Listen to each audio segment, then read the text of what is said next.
Good. All right, we're going to call the July regular meeting of the USD 417 Board of Education to order. The first item on our agenda tonight is the election of USD 417 President of the Board of Education.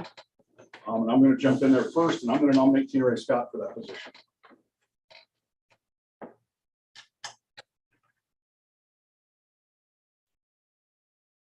I'll second that. I was gonna say, can we second that? I don't know how any of this works. Second. All right, seconded. Other nominations? Hearing none, all those in favor, raise your right hand. All opposed? Congratulations.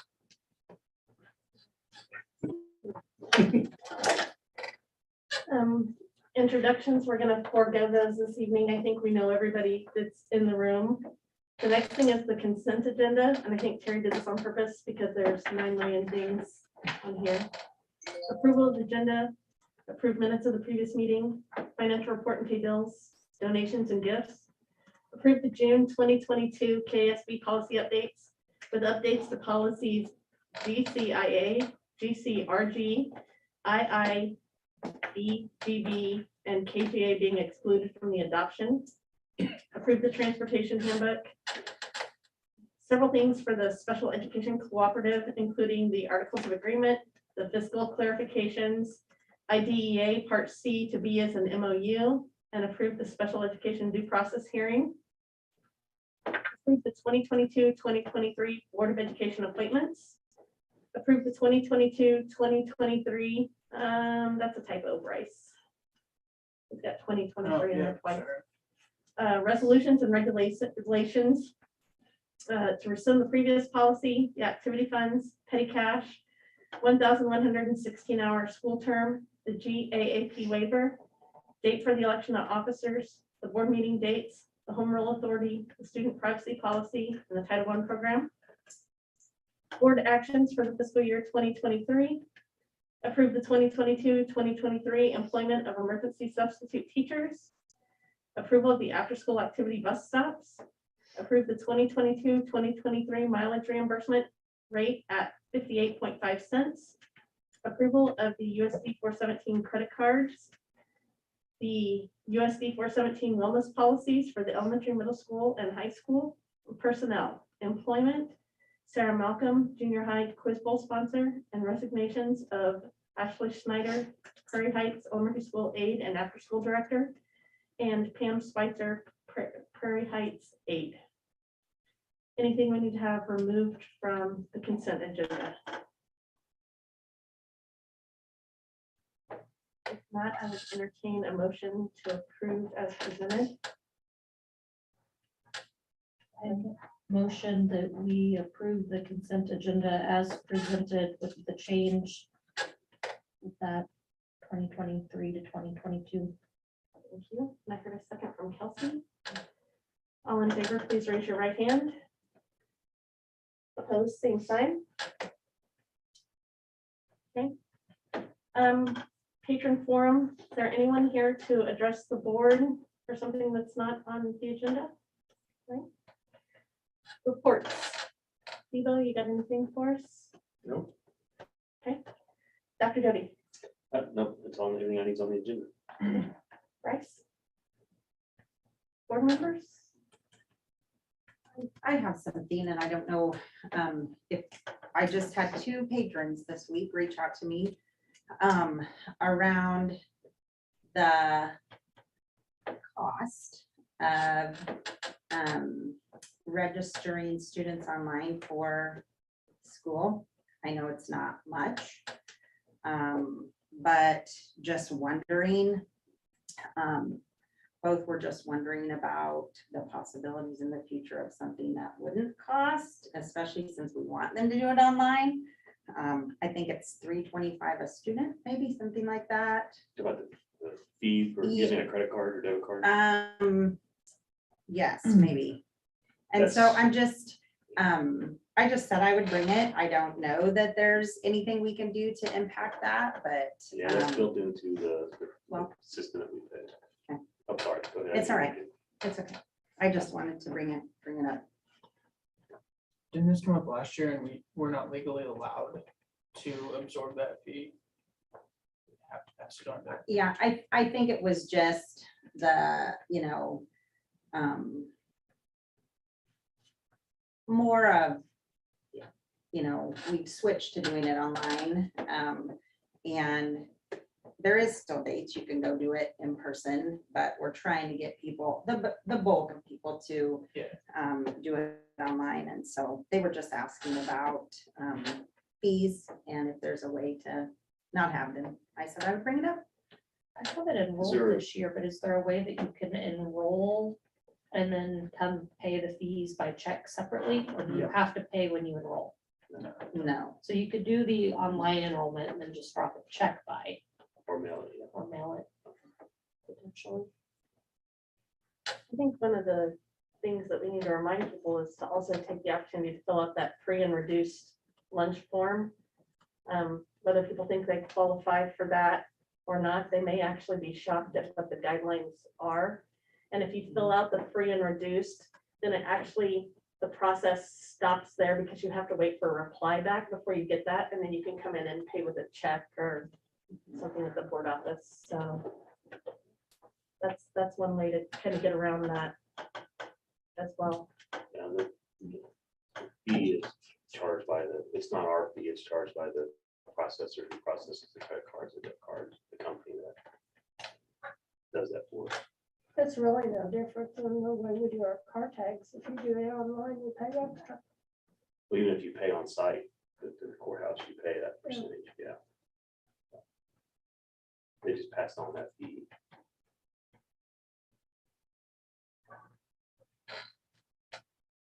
Anything else from the board members? All right. The next item is the information item regarding the timeline for the budget. I just kind of want to run down, it's a little different than it has been in the past just because of the revenue neutral rate bill. So I just kind of wanted to give everybody a timeline. So if you have any questions, feel free to ask. Chelsea Schmidt, the county clerk, with the new bill, she has to notify every Morris County resident if any taxing entity will be exceeding the revenue neutral rate.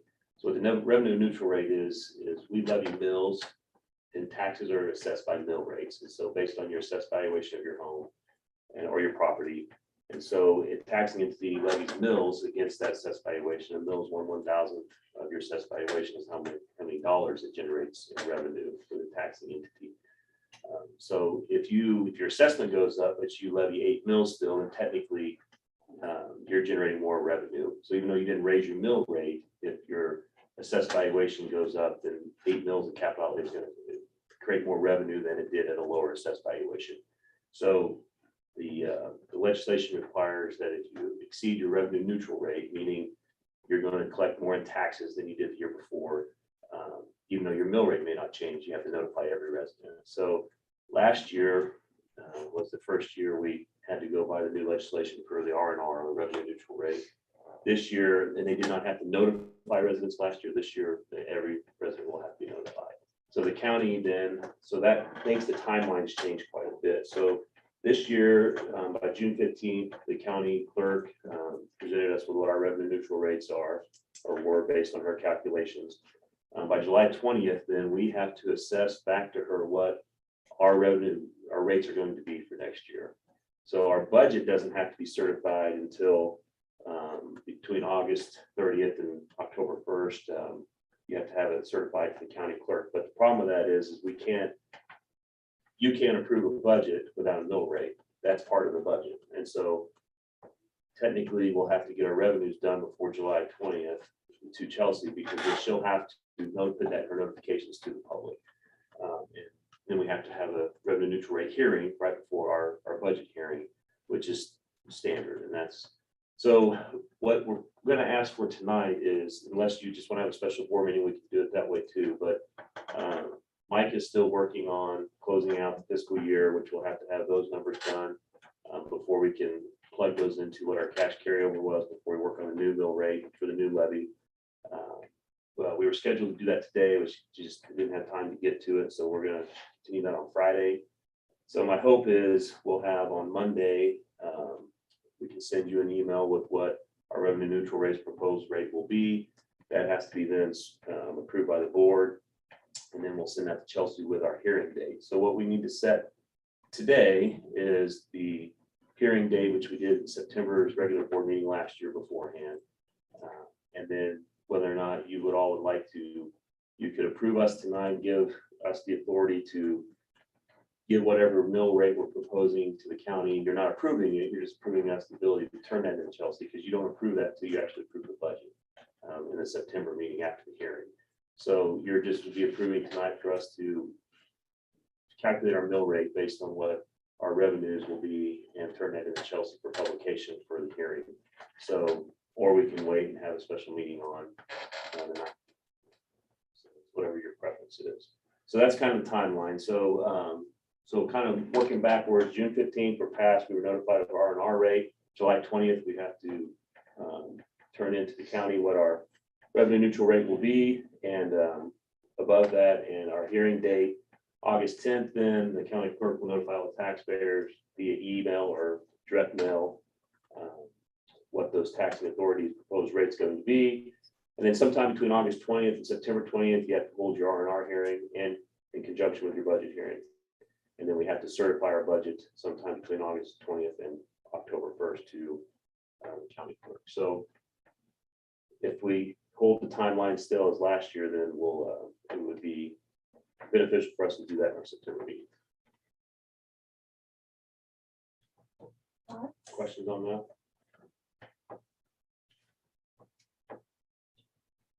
So you don't actually have to do anything until down on C is when we can have a deeper conversation of what that looks like as far as what you approved tonight, or if you want to have a special meeting later on. So before the 20th. Action items, election of the USD 417 Board of Ed Vice President.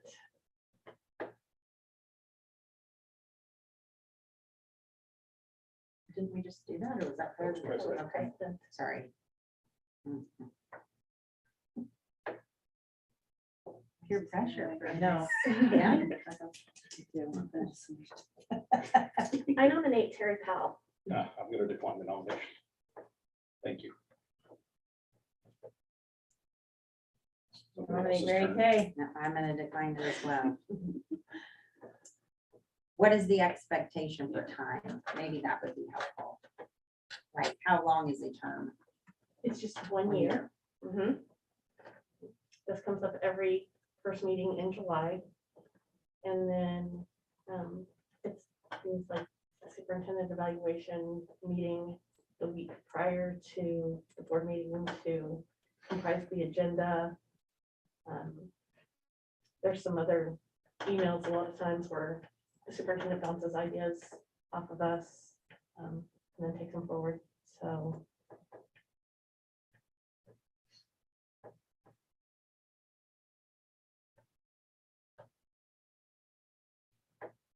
I'd like to second Mary Kay's nomination. What is the time commitment? That's gonna really, I mean, things are really ramping back up for my travel. That's why I mean, what is the outside of time commitment, I guess I would ask. It's not significantly more. In my experience.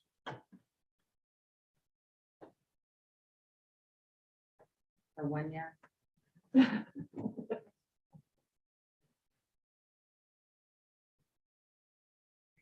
When, can I ask another question? When do you do you meet with Aaron? Like monthly, or, you know what I mean? Like, is there a certain day that you typically do that? yes. It's usually the Monday before the board meeting so that we meet with Bryce and the superintendent and get everything outlined. And then that starts the packet process. Start getting things set together before that Thursday. But that time was in there because that's what worked for us. Right, Right. that ever done virtually? It Yes, can be. yeah, We it was. did, yes. Guys are making me sweat. We don't want anybody. Well, I mean, I could probably do it for 1 year, but I'm worried that I'll say yes, and then I won't be able to find the time to have the commitment, and I don't want, that isn't fair to the system.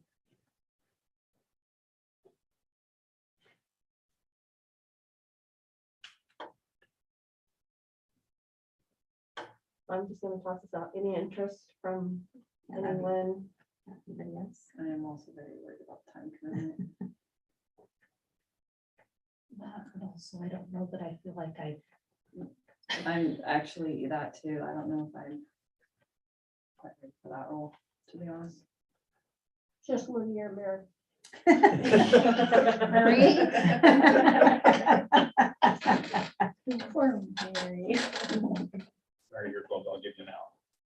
Get into this, and you decide it's not something that you feel comfortable from a time perspective, we can revisit that. And maybe at that point, I would be ready to. I mean, we can have that conversation. Is that fair? That's fair, If that helps. I guess. I moved the nominations. Susan, we have recommended. All in favor of Mary Kay for vice president, please raise your right hand. This is voted my. You're gonna vote. Opposed, same sign. Motion carried. Thank you both. Terry, Mary Kay, appreciate it. The next action item I'm gonna is remove myself for the 2022-2023 classified employee wage approval. And Terry is recusing himself from the conversation.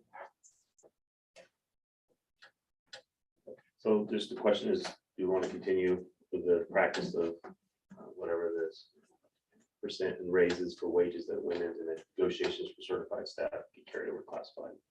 I mean, is that the typical, yes, okay, That's been the practice. Right. for, I don't know how long, as long as anyone has told me, so. That's typically been what we've done.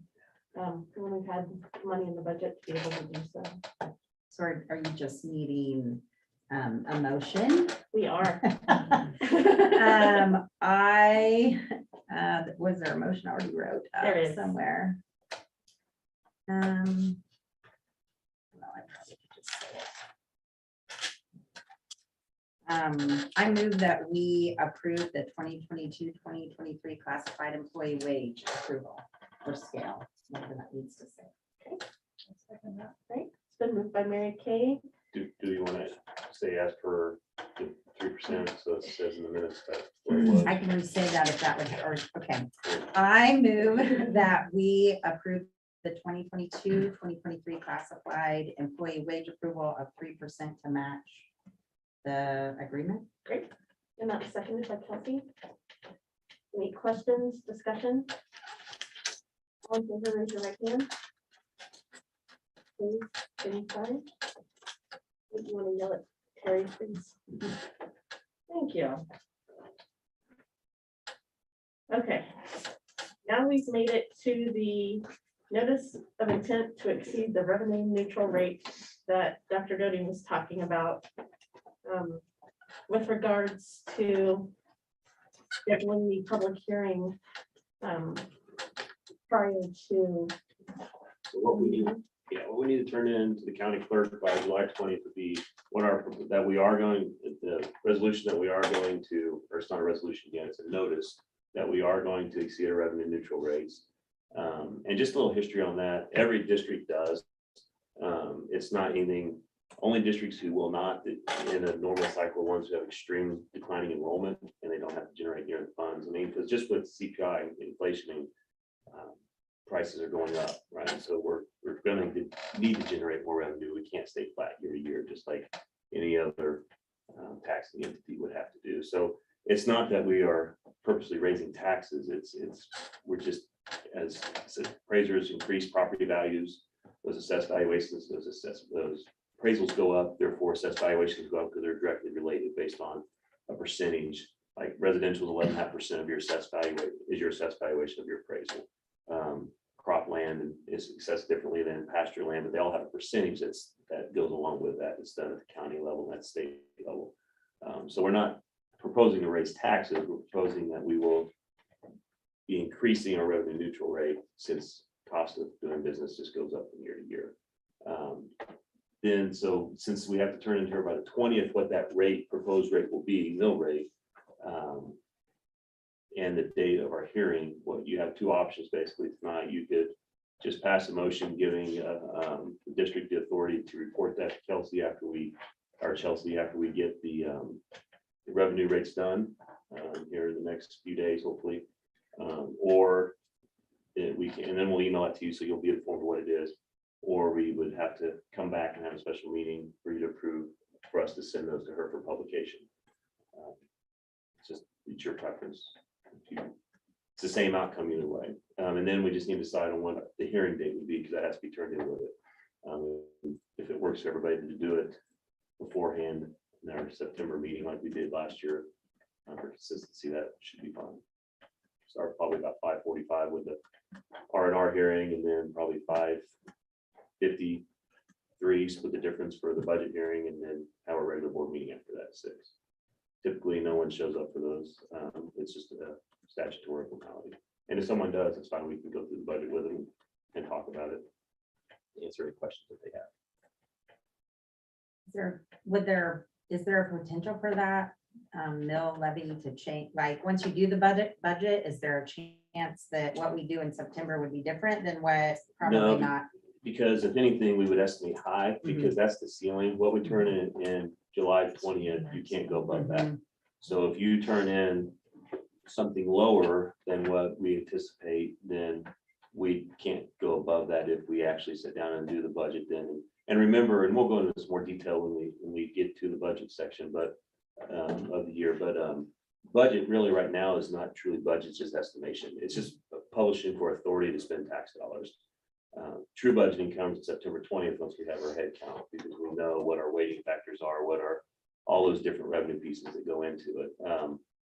But right now, what we do in the summertime is we use estimations to see what we know what our FTE is going to be, exactly is based on prior year, but we don't know anything about what our weighting factors are going to be based on what enrollment is going to turn out to be like, because weighting factors are current year, not previous or prior year. So right now, what we do in the summertime is use our best estimations on trends to come up with what those dollars in that budget may be based on those trends. And then we have to publish that for authority. If you don't publish that, you can't spend the money that comes in tax dollars, since we're a taxing entity. So really all we're doing is just seeking permission statutorily to spend tax dollars and establish what our budget authority is.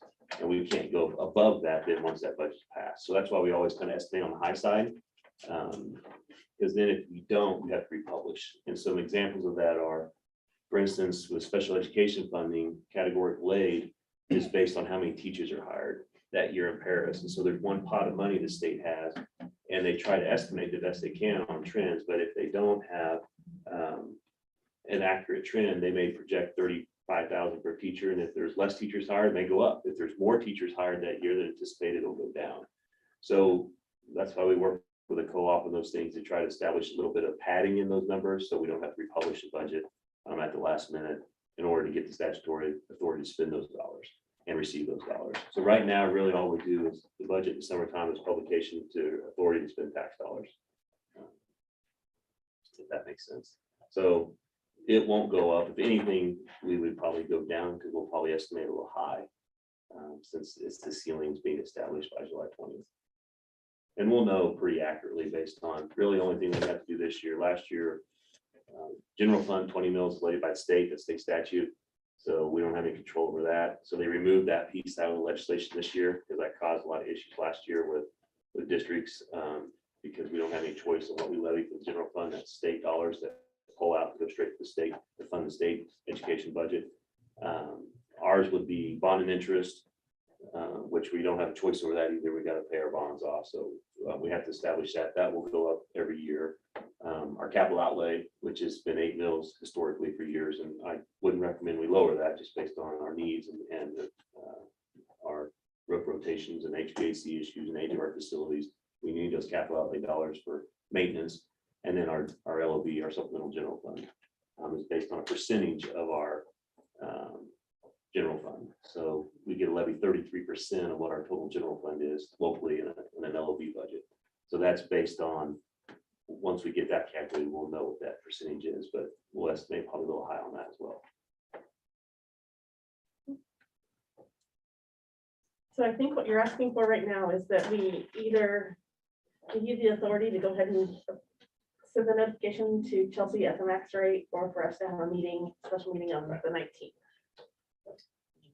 I was just saying. I motion that we give authorization to notify the county clerk of the district's intent to exceed the revenue neutral rate and hold a public hearing on the district's proposed tax rate at 5:45 PM before our scheduled board meeting on September 12th at the USD 417 district office. Second by Bonnie. Okay. Jamie moved that we notify Chelsea Schmidt of the district's intent to exceed the revenue neutral rate and hold a public meeting at 5:45 PM on September 12th. Any questions, discussion? Hearing none, all in favor, please raise your right hand. And just FYI on that, Motion carries. we'll let you know what that is, because I'm sure you'll get questions, because a lot of people aren't gonna understand. I mean, this will be new to everybody, so every resident in Morris County is gonna get a letter, and it just won't be us, it'll be every taxing entity on it.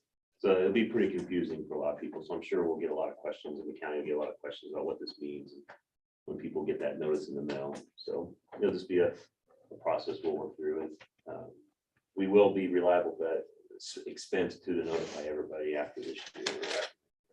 Make the state pay for it for 2 years, and then it falls back on a taxing entity after that, so there'll be an additional expense associated with that too at some point. Over on that budget roll, let's talk about the local option budget percentage resolution. So this is just another statutory formality.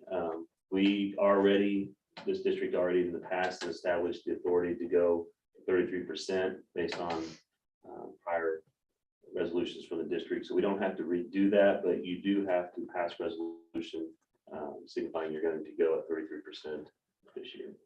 So it's just a formality, nothing new. Any questions? This one's a little bit different. When Say, there's I have a resolutions, friend. yeah, he's friendly. We usually read the resolutions. If you'd like me to do that, I can do that. If somebody else would like to read the resolution. The motion is actually usually that I move we approve the resolution that reads, and then you read that piece. Might you go right ahead and read it, All right. if you don't mind. Not at all.